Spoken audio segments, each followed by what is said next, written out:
Hey everybody, welcome again to Mondays with Mike. It's great to see you, great to be with you.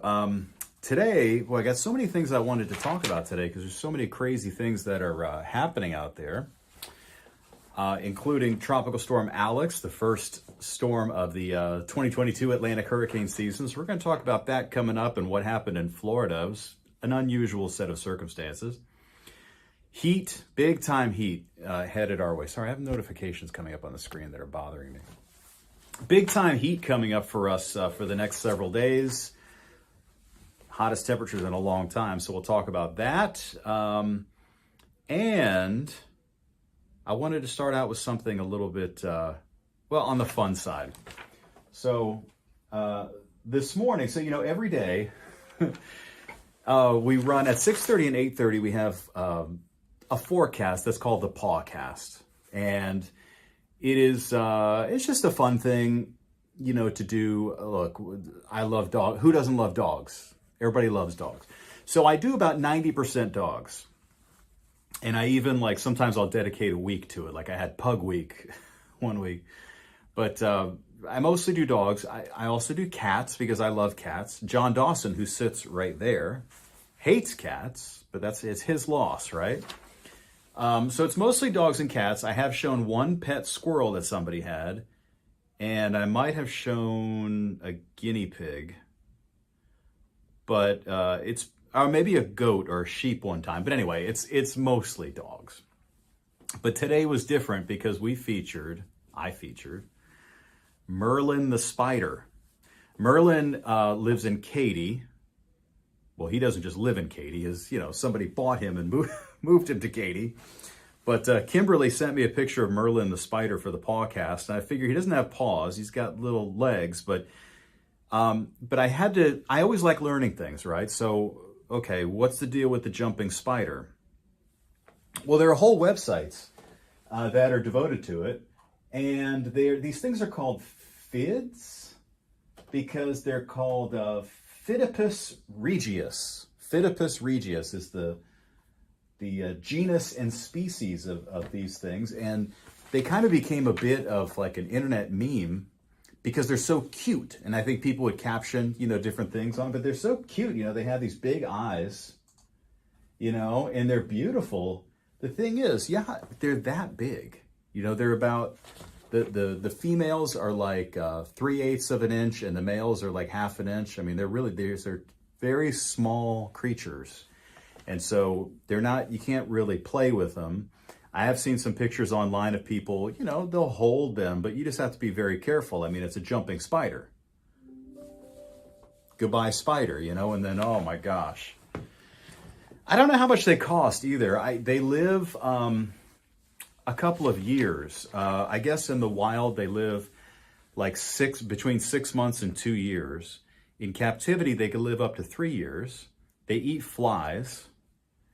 But I think you have to kind of give it the fly. I'm not exactly sure how it works. But anyway, so those are FIDs or jumping spiders. We got one of them that lives in Katy. I'm sure a lot of you out there have pet jumping spiders. I think that Melissa Wilson has had quite the menagerie in her house. A lot of reptiles and things like that. I need to ask her if she's had a tarantula before, but she has not had a jumping spider. And these things are super cute. By the way, the only thing is, you have to, you have to zoom in on these things. You need a microscope to really appreciate how cute they are. But anyway, they are super cute.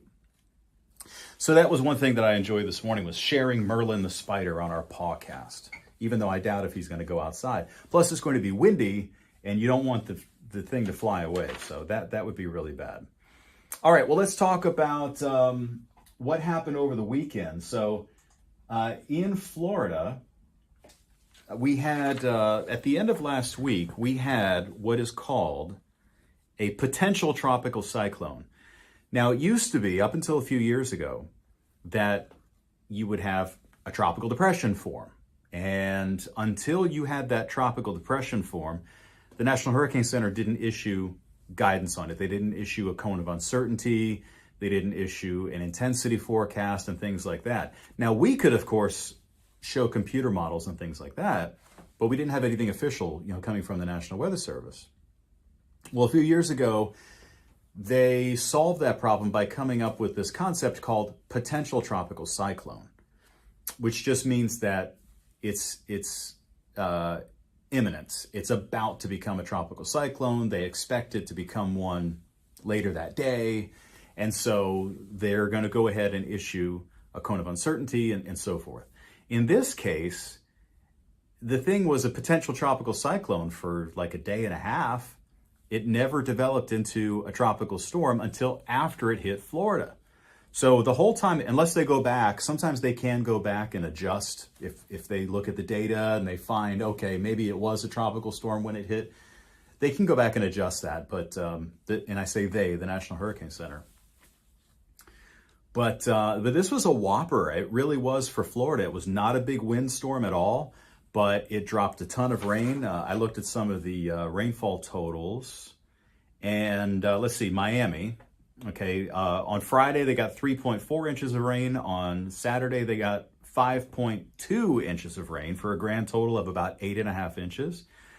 Fort Lauderdale, which is my hometown, or pretty close to it, 2.6 inches on Friday and 6.5 inches of rain on Saturday. I mean, that's like Houston flooding kind of totals, about 9 inches of rain in total. And there were some radar estimated rainfall totals in between of about a foot. And that all came down in about a 24-hour time frame from Friday night through Saturday night. After that, it was over.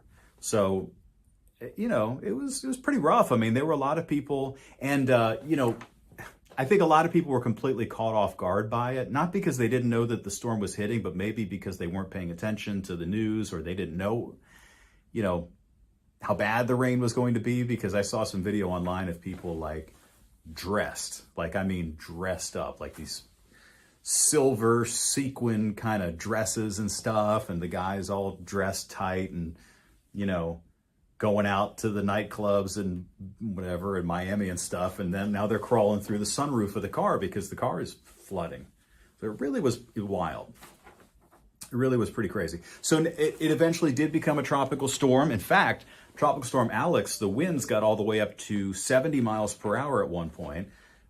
As of Monday morning, they're starting to decrease a little bit, and we'll get an advisory come up in a little bit. But what happens with these things is they go out into the Atlantic Ocean and they mix with cold air, and they become cold air systems, or what you would call a mid-latitude system instead of a tropical system. So that one will not be affecting the United States anymore. So that's the Florida flooding. All right. I want to talk about the heat that's coming our way. Behind me here is a loop. Well, you'll see a lot of things behind me, but including my Grumpy Cat mug.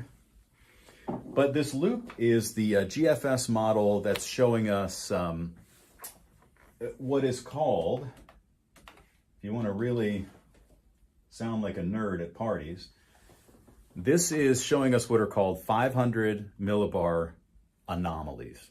What it really is showing us is the, are we going to have a ridge or a trough? Are we going to have high pressure or low pressure? And how unusually high or unusually low is it? So when we see this, when you see these blue parts coming across, that's generally associated with cloudy skies and cooler air. And then what we're going to see, though, is this is near the end of the loop. It's going to start over again here. When at the very beginning, you're going to see this area out here by California. That's going to build in. So that's our ridge. That's like our heat dome that's building in. And it's going to dominate weather across like the western half of the country, basically all this week and for a lot of next week. So it means we're in for a lot of hot weather. Places like Phoenix, they have excessive heat watch in effect right now. They're looking for highs by the end of the week, about 113 to 115, which even there is hot. Even there it is hot. Here in the Houston area, I think what we're looking at is probably middle 80s with a real high heat index today, Monday, Tuesday. And then we're looking for much higher heat coming in for the weekend. And I wanted to tell you, though, that it's been a long time since we've hit 100 degrees. You know, you often think, well, we almost always hit 100 a few times over the summer. I mean, almost always. At least a few times, 2 or 3 times. Well, last summer, we didn't hit 100. We didn't hit 100 at either airport, or no, we did hit 100 at Hobby. We didn't hit 100 at Bush Intercontinental, which is our official observation site. So it's actually been since August of 2020 that we've had a 100-degree reading at Bush Intercontinental Airport, believe it or not. And I looked back at some of the other airports in the area. Sugar Land, the airport in Sugar Land, has not measured 100 degrees since 2019. So it's been almost 3 years now since we've had 100 degrees in Sugar Land. Difficult to believe, but that's at least at the airport. We haven't measured that since then. We may eventually be put under an advisory, and there are a couple of different advisories that we may be placed under. Like, for example, here, like in Central and in West Texas today, they have a couple of advisories. One is a heat advisory. We've had a lot of those. They're pretty frequent. The other is called an excessive heat warning. And everything's always confusing, right? So as you can imagine, the criteria for excessive heat is different in different places. Okay, so if you lived in Detroit and it was going to be 98 degrees or 97 degrees for like 3 days in a row, you would end up with heat advisories up there. Whereas around here, it would be sort of like a normal hot summer. And vice versa, if they were going to get down to 15 degrees there, it would be kind of normal. If we get down to 15 degrees here, it would be a big, potential catastrophe, right? So everywhere is sort of different as far as their advisory criteria. Around here, it is somewhat up to the judgment of the forecaster and the management at the National Weather Service office, like the meteorologist in charge and the warning coordination meteorologist, the WCM. But in general, the criteria for right here is this. So we'll be placed under a heat advisory if the heat index is expected to hit 108 degrees for 2 consecutive days, and the overnight low temperature stays at 80 degrees or above. That's heat advisory. An excessive heat warning would be issued if the temperature was going to hit 105 or the heat index was expected to get to 113 or higher. So, but there's some wiggle room here. Like if the temperature got down to 79 at night, they're not going to cancel the advisory. So it really is, when there's a heat advisory in effect, we're looking at a heat index of 108 or a temperature of 103. Excessive heat warning would be a heat index of 113 or a temperature of 105. That doesn't happen very often. I think we've all been through a few of those. We went through it in 2011, and then where we hit 109 degrees, and then we also hit 109 in 2000, which was right when I moved here. We had hit 109 in early September. Either way, excessive heat warnings don't get issued for Houston very often. So let's hope that doesn't happen. I don't think it will. But we may be placed under a heat advisory late this week. And so it just means, you take care of yourself. If you work outside, try to take frequent breaks, drink, cold water, don't drink alcohol. Obviously you wouldn't while you're working, but, try to get in the shade when you can. Try to get in the air conditioning when you can, more than anything else. So that is what is coming our way for later on this week. I also, I wanted to ask about your electricity. See, I'm kind of obsessed with this, or at least I used to be, because, every state, as you probably know, doesn't operate the way Texas does in many ways. So like in a lot of other states, you have regulated utilities. So like when I grew up in Florida, we had Florida Power and Light, and that was your electric provider. But with deregulation in Texas, we have dozens of different electricity providers. Obviously, CenterPoint or Entergy transfers that electricity. They're in charge of like the hardware. But as far as paying for the electricity itself, you have a lot of different choices. So if you shop around, most of the time you can get a good deal. Until now, okay, because of inflation and the price of everything going up and the price of natural gas going up. And so I'm worried about everybody because I know myself, okay, I have a deal locked in where I think I pay 8.8 cents, or maybe it's 9.8. I think it's 9.8 cents per kilowatt hour now. When the contract ends, they wanted to sign me back up again for 15.5 cents per kilowatt hour. So that's 50% more. And there are some people that are going to be worse off than that. I mean, there's probably a lot of you out there. If you check your electric bill, you might be in a great contract right now where you're paying like 8 cents a kilowatt hour. And then when it expires, and you need to keep an eye on that, when it expires, it might go up to 16 or 17 or 18 or even something higher. And you're going to get just obliterated with a ridiculous electricity bill. It is going to hurt a lot of people, I'm telling you. It's one of those issues that's going to be a slow, unless the prices go back down, it's going to be a slow shock because it happens to each individual person as their contract runs out. You know, all the people that have to deal with getting a new contract, it's going to be a shock to a lot of people. Plus gas, you know, we have a Shell and a Mobil that are by the station here on 59 and Wesleyan, and it was $4.69 this morning. So, I mean, you're paying almost $5 for gas. Your electric bill is going through the roof. It's really going to hurt a lot of people. This is going to become a big deal, and I personally think it's affecting a lot of people who have no ability to ask for a raise at work. Like, let's just say, for example, teachers. You know, if the teachers union has this contract negotiated where, let's say you're making, I don't know, let's say you've been teaching for a few years, you're making $50,000 a year or $55,000 a year, okay? Well, that might have been okay 2 years ago. Now it's not okay, you know, because now the price of everything has gone up. So this electricity thing is a problem because we're heading into the busiest electricity use part of the year. We're talking about 100-degree temperatures, potentially. It's probably going to be a very hot summer. Well, we know it's hot all the time, but I mean, indications are we're going to be running above normal temperatures throughout the summer. So this is a big deal. So anyway, what I would just urge you to do is check your bill, see when your contract expires, or call your provider, see when your electricity expires, and make sure it's not soon.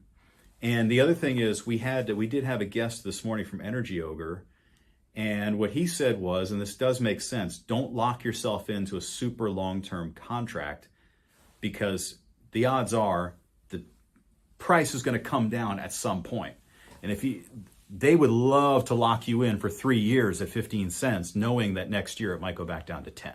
So anyway, powertochoose.org is your friend. Go to powertochoose.org.